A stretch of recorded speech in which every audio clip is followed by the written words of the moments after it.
Good morning, dear student. I am Neeraj Sharma, TGT SST, KV Pasighat. Today we discuss Class 7 Geography, Chapter 1 Environment. तो सबसे पहले तो हम ये जानने की कोशिश करेंगे कि व्हाट इज़ एनवायरनमेंट। एनवायरनमेंट होता क्या है, एनवायरनमेंट में कौन कौन सी चीज़ें आती हैं, ठीक, एनवायरनमेंट किन किन चीज़ों से मिलके बना होता है। इन सभी चीज़ों के आंसर, इन सभी क्वेश्चंस के आंसर हम इस चैप्टर में जानने की कोशिश करेंगे। तो आइए स्टार्ट करते हैं इस चैप्टर को। After the long vacation when Ravi started going to school again he notice that the only playground next to his school was dug up. After the long vacation, लंबी छुट्टियों के बाद जब रवि स्कूल गया तो उसने नोटिस किया कि जो हमारा प्लेग्राउंड था वो क्या हो रहा है, डगअप हो रहा है। तब उन्होंने आसपास के लोगों से पूछा, पीपल सेड दैट लोगों ने कहा कि यहाँ पे आपके प्लेग्राउंड की जगह जो एनवायरनमेंट आपका जो इसकी जगह आपको यहाँ पे एक हगे बिल्डिंग, बहुत बड़ी बिल्डिंग बनेगी विद ए मैनी फ्लैट्स के साथ में, वहाँ पे मैनी बहुत सारे फ्लैट्स भी बनेंगे, ठीक है। तब Ravi was almost in tear, Ravi के आंखों में आंसू आ गए, टीयर्स आ गए। वैन भी रियलाइज, उसे रियलाइज हुआ कि जो हमारा बिग प्ले ग्राउंड था with its soft grass marigolds butterfly is gone for ever, यानी वो हमेशा के लिए हमसे दूर चले गए। ही शेयर्ड हिज फीलिंग, उसने अपनी जो फीलिंग है विद हिज क्लासमेट्स के साथ शेयर की।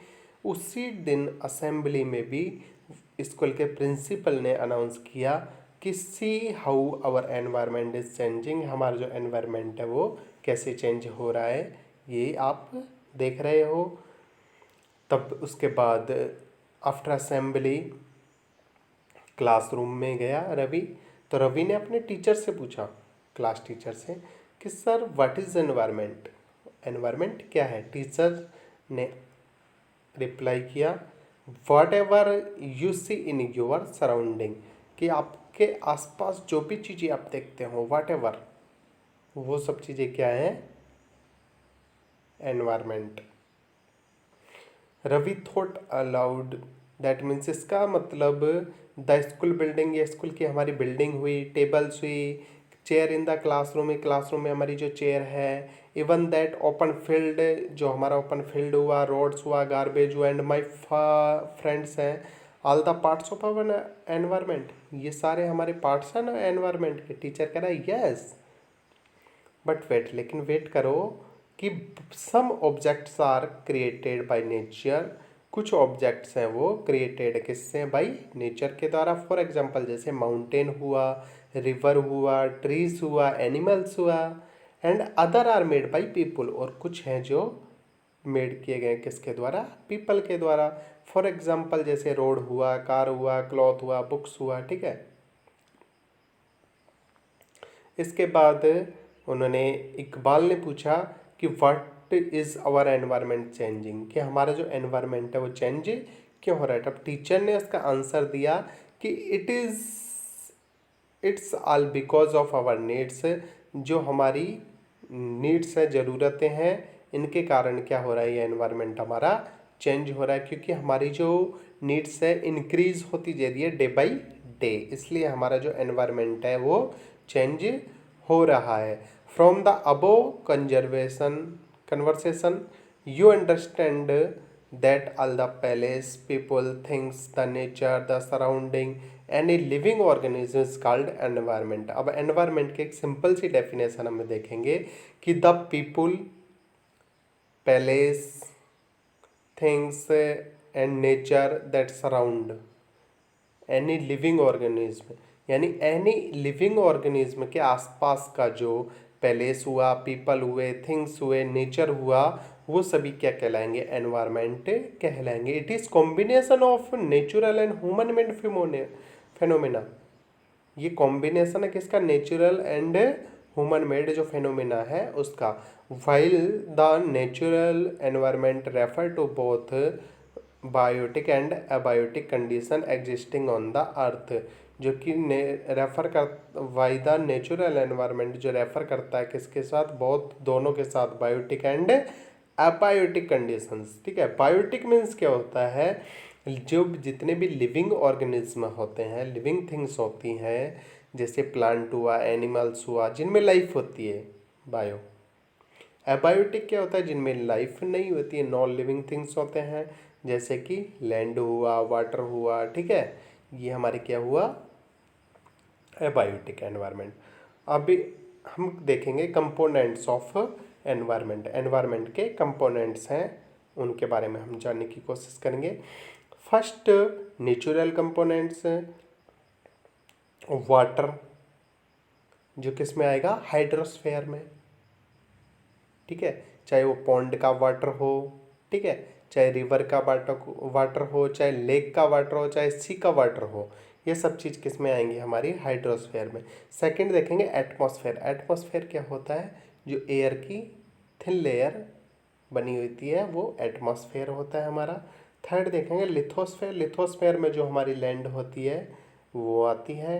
ठीक है, एंड फोर्थ है जो बायोस्फेयर। बायोस्फेयर जो अभी इसमें जितनी भी लिविंग थिंग्स आएंगी वो बायोस्फेयर में आएंगी।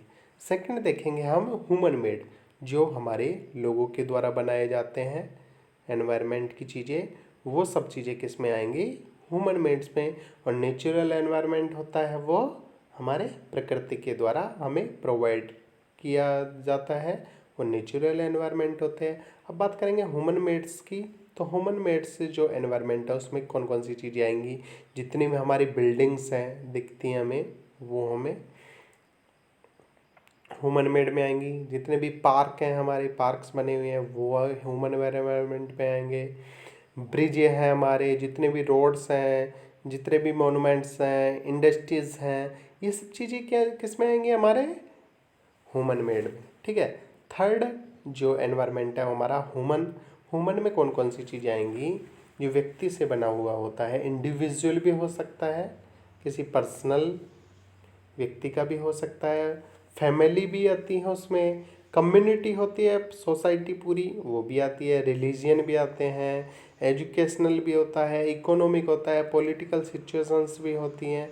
तो ठीक है, कंपोनेंट्स ऑफ एनवायरनमेंट आप सभी लोगों के अच्छे से समझ में आ गया होगा। Components of environment is divided into 3 types, natural, human made and human environment. ठीक है, अब बात करेंगे हम नेचुरल एनवायरनमेंट, जो हमने फर्स्ट पढ़ा था कंपोनेंट्स ऑफ एनवायरनमेंट में, नेचुरल एनवायरनमेंट। अब उसकी बात करेंगे हम। तो land, water, air, plant and animal comprise the natural environment. Land, water, air, plant and animal, इन सभी से मिलके जो बनता है वो नेचुरल एनवायरनमेंट कहलाता है। You are familiar with the meaning lithosphere, hydrosphere, atmosphere and biosphere in your previous class. आपने अपनी प्रीवियस क्लास में, क्लास 5 में, क्लास 6 में ये पढ़ा होगा, lithosphere, hydrosphere, atmosphere and biosphere के बारे में। ठीक है, तो सबसे पहले पढ़ेंगे हम किसके बारे में, लिथोस्फेयर के बारे में। लिथोस्फेयर के बारे में आप ध्यान से समझना, ध्यान देना इस बात पे, अच्छे से आपको समझाऊंगा मैं। Lithosphere is the solid crust और the hard top layer in the earth. जो हमारा अर्थ होती है, हमारी अर्थ है, उसकी जो टॉप लेयर, जो हार्ड लेयर है, टॉप लेयर, वो सॉलिड क्रस्ट से बनी होती है। किससे बनी होती है, सॉलिड क्रस्ट से, सॉलिड क्रस्ट होती है वो। ठीक है, इट इज़ मेड अप, जो कि बनी हुई होती है किससे, रॉक्स एंड मिनरल्स से। किससे बनी होती है, जो हमारी अर्थ की जो टॉप लेयर है, हार्ड लेयर है, जो क्रस्ट है, वो किससे बनी होती है, made up of rocks and mineral से बनी होती है। एंड कवर्ड, और कवर्ड होती है किससे, by a thin layer of soil. Soil की थिन लेयर से वो कवर्ड होती है।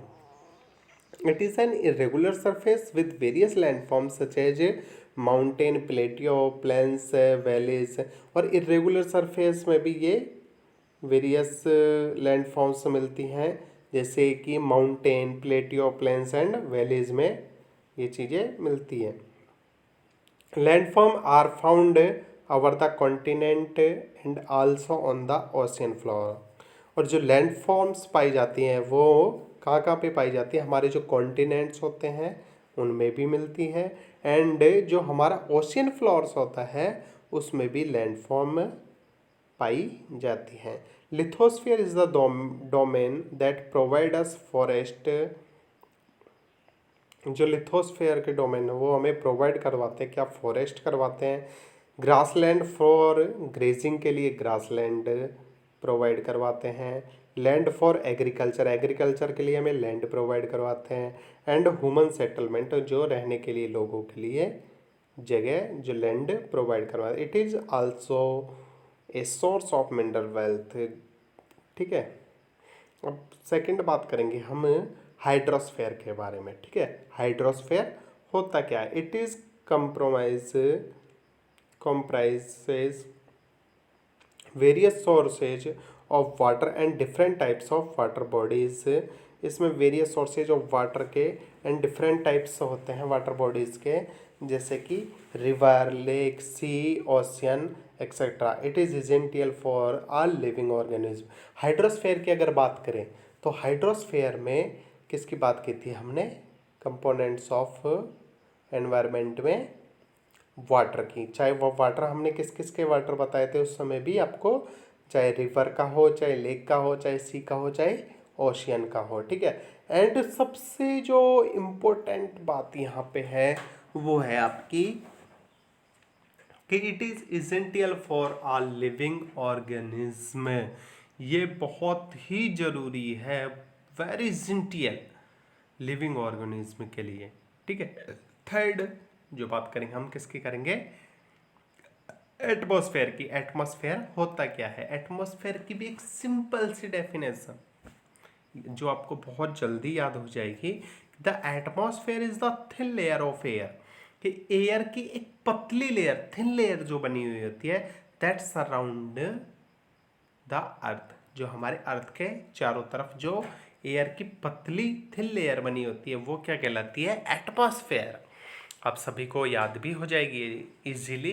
The atmosphere is the thin layer of air that surrounds the earth. ठीक है, the gravitational force of the earth hold the atmosphere around it. जो हमारा अर्थ का ग्रेविशनल फोर्स है वो एटमॉस्फेयर को क्या रखता है, होल्ड किए रखता है। इट इज प्रोटेक्ट, ये प्रोटेक्ट करता है किससे, हमारे harmful rays and scorching heat of the sun. ये हार्मफुल सन की जो हार्मफुल रेज होती है उनसे, ठीक है, और जो हीट होती है सन की उससे हमारे क्या करता है, प्रोटेक्ट करता है हमें। It consist of number of gases, ये बनी हुई होती है किससे, नंबर ऑफ गैसेस से, डस्ट एंड वाटर वेपर से बनी हुई होती है। ठीक है, the change in the atmosphere produce change in the weather and climate. जब एटमोसफेयर में चेंज होता है तो हमारे वेदर एंड क्लाइमेट में भी क्या हो जाता है, चेंज हो जाता है। ठीक है, तो आपको एटमॉस्फेयर पे अच्छे से समझ आ गया होगा। अब बात करेंगे हम किसकी, बायोस्फेयर की। बायोस्फेयर होता क्या है, बायोस्फेयर। ठीक है, बायोस्फेयर, बायोस्फेयर और the plant and animal kingdom together make biosphere और द लिविंग वर्ल्ड। प्लांट और एनिमल, ये दोनों जो मिलके बनाते हैं वो क्या बनाते हैं, बायोस्फेयर। ठीक है, जैसे हमने बायोटेक में भी पढ़ा था कि जितनी भी नॉन लिविंग थिंग्स होती हैं वो बायोस्फेयर में आती हैं। तो जैसे प्लांट लिविंग थिंग हो गया, एनिमल लिविंग थिंग्स हो गए, ये क्या बनाएंगे, बायोस्फेयर बनाएंगे। It is narrow zone of the earth, water, land, air interact होती हैं तीनों। ठीक है, किसके लिए, बनाने के लिए, तीनों इंट्रैक्ट करती हैं किसके लिए, सपोर्ट, लाइफ के लिए हमारे सपोर्ट करती हैं। ठीक है, अब बात करेंगे व्हाट इज इकोसिस्टम, कि इकोसिस्टम क्या होता है। ठीक है, इकोसिस्टम को एक अच्छे से एग्जाम्पल से हम देखना चाहेंगे कि क्लास, हमारी स्कूल में एक एनसीसी कैंप लगा हुआ था। ठीक है, उसमें जो जेसी थी उसने एक्सक्लेम्ड किया, पूछा कि what is heavy what a heavy downpour it remind me my home in Kerala कि हमारे जो कहाँ की रहने वाली थी जैसी जैसी केरला की रहने वाली थी।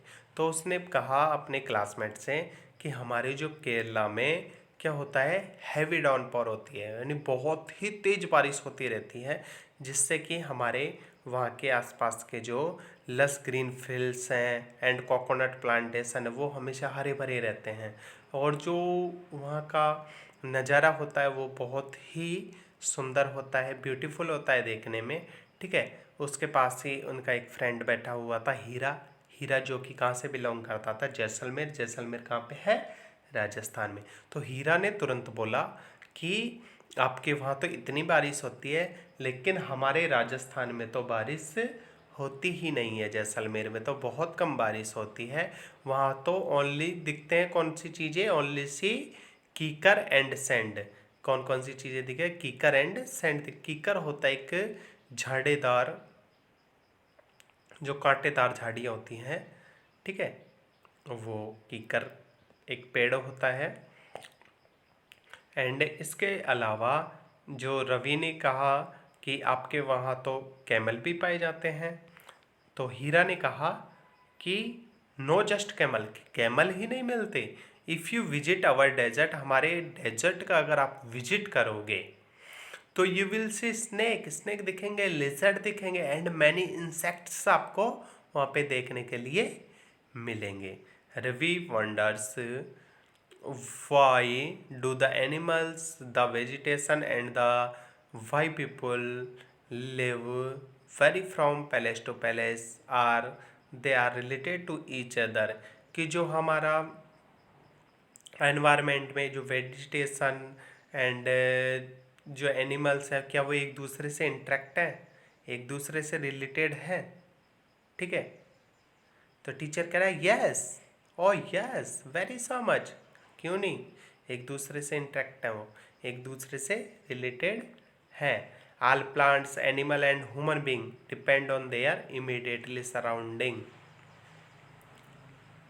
जो सारे प्लांट है, एनिमल एंड ह्यूमन बींग्स है, वो डिपेंड करते हैं इमीडिएट आसपास के जो एनवायरनमेंट होता है उस पर, आसपास का जो वातावरण होता है उस पर क्या करते हैं, ये एक डिपेंड होते हैं।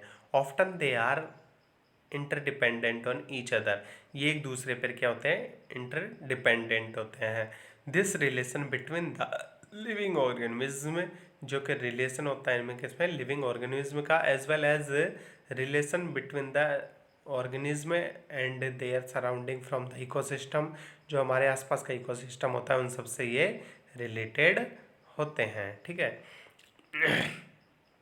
there could be ecosystem of large rainforest, grassland, desert, mountain, lake, river, ocean and even a small pond। जो हमारे इकोसिस्टम में कौन कौन सी चीज़ें आती हैं, लार्ज रेन फॉरेस्ट आता है, grassland, desert, mountain, lake, river, ocean and even a small pond भी इस चीज़ में आता है। ठीक है, तो did you think the park in which Ravi and his friends played formed an ecosystem, कि आप इस, क्या आप सोच सकते हो, क्या आप जानते हो इस चीज़ के बारे में कि रवि एंड उसके जो फ्रेंड्स थे जिस पार्क में बैठ के वो खेलते थे, प्ले करते थे, ठीक है, तो वो भी एक इकोसिस्टम का ही पार्ट है, इकोसिस्टम में उसे आ सकता है वो।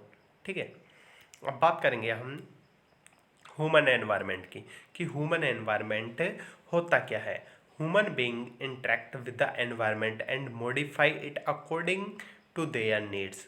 कि ह्यूमन एनवायरनमेंट क्या होता है, ह्यूमन बीइंग्स, जो ह्यूमन बीइंग्स की जितनी भी ज़रूरतें थी उन ज़रूरतों को पूरा करने के लिए उसने क्या किया, एनवायरनमेंट में चेंज करता चला गया। Early human adapted themselves to the natural surrounding, जो आसपास का अपना प्राकृतिक वातावरण था उसको क्या किया उसने, अर्ली ह्यूमन था, उसने एडप्ट किया था।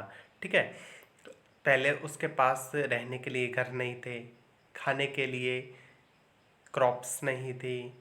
ठीक है, तो वो क्या करता था, उसने अपना जो एडप्ट किया किसको, नेचर को। वहाँ नेचर से उन्होंने जो उन्हें वेजिटेशंस मिलती थी या जो फ्रूट्स वगैरह मिलते थे या लीव्स होती थी, उनको ही खा के वो अपना काम चला लेते थे। या फिर हंटर, जो एनिमल को हंटर करके उनको खा लिया करते थे वो लोग, ठीक है।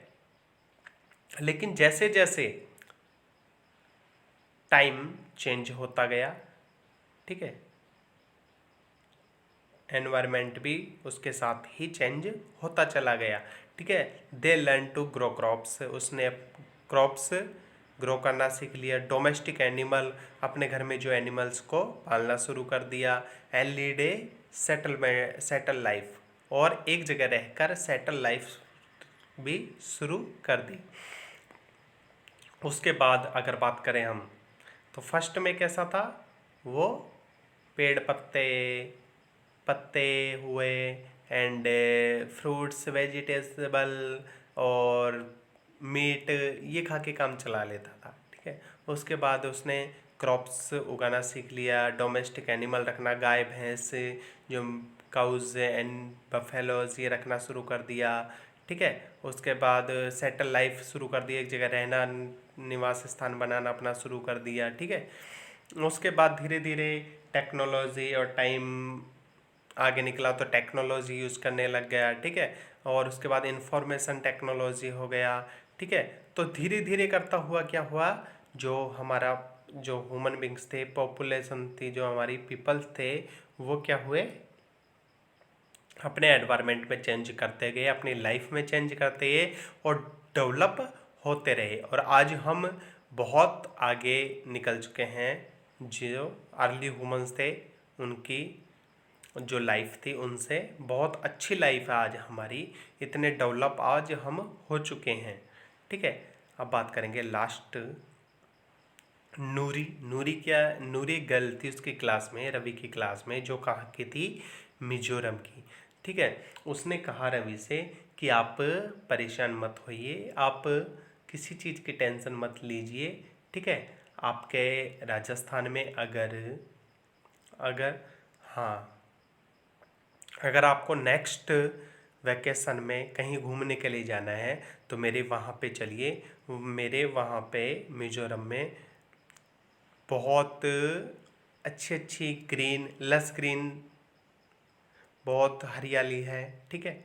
वहाँ प्लेग्राउंड्स भी हैं बहुत सारे, ठीक है। यहाँ पे तूने हमने लॉस्ट किया प्लेग्राउंड्स को, तो वहाँ पे जाके हम खेलेंगे, वहाँ पे जाके हम क्या करेंगे, घूमेंगे, ठीक है। तो आप मेरे साथ कहाँ पे चलिए, मेरे साथ मिजोरम चलिए। और टीचर ने उनको कहा कि नेक्स्ट जो वैकेशन में आप कहीं भी जाओगे तो जहाँ भी विजिट करोगे तो वहाँ के landscapes, houses and any activities को आप क्या करोगे, हॉलीडे होमवर्क में काम करके लेके आओगे, ठीक है। तो आई होप आपको एनवायरनमेंट जो ज्योग्राफी चैप्टर है वो अच्छे से समझ आ गया होगा, ठीक है। Thank you so much.